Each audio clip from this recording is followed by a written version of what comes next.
Alright guys, so Q&A on the knees going out past the toes. You know, me being the anatomy, kinesiology guy, there's a question like that, I'm going to jump on it.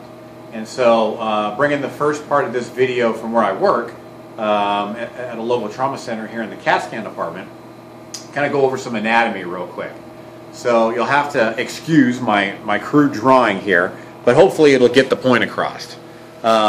Here we've got, the knee joint, femur here, patella, or kneecap here, and then the tibia.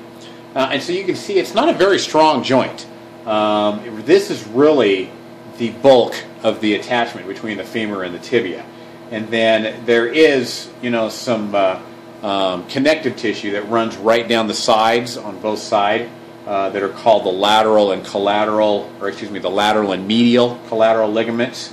And then we've got the patellar ligament that basically just runs right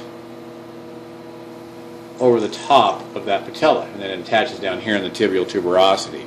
So that's kind of the anatomy of the knee. Now, as the tibia, basically as the knee bends and the tibia slides backward along the femoral condyles, if there's still load being placed up here, in other words, basically if you're standing, then you can kind of see how a lot of pressure, tension is applied to that tiny little patellar ligament, and really that's the only thing that's holding this joint together, because there's not a whole lot of surface area holding that. So you can imagine those loads going down this way.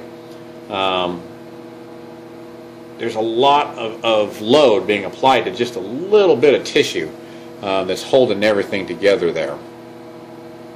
Is it really bad for your knees to go out past your toes?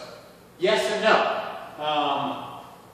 But more importantly is you are safer letting your knees drift out a little past your toes, as long as you start with the hips and load the hips in the weight that you're carrying on the glutes and all these big muscles here, and then having the majority of that load on your hips and not so much on the knees. Even if they go past a little bit, you're still got the majority of the load over the stronger hip joint. So what's bad is, let's say that normally in my squat, I let my knees go that far past my toes. Not really a bad thing. I don't have any discomfort doing that. However, if I was to start with my knees and then keep that amount of angularity, this right here is a very precarious position. Just because the load is not on the hips, it's for the most part right on the front of that knee joint. It's very weak, and it's only got that little patellar tendon basically holding that together. So with the same amount of travel past the toes, this is much more dangerous than this. And you can kind of see the difference there.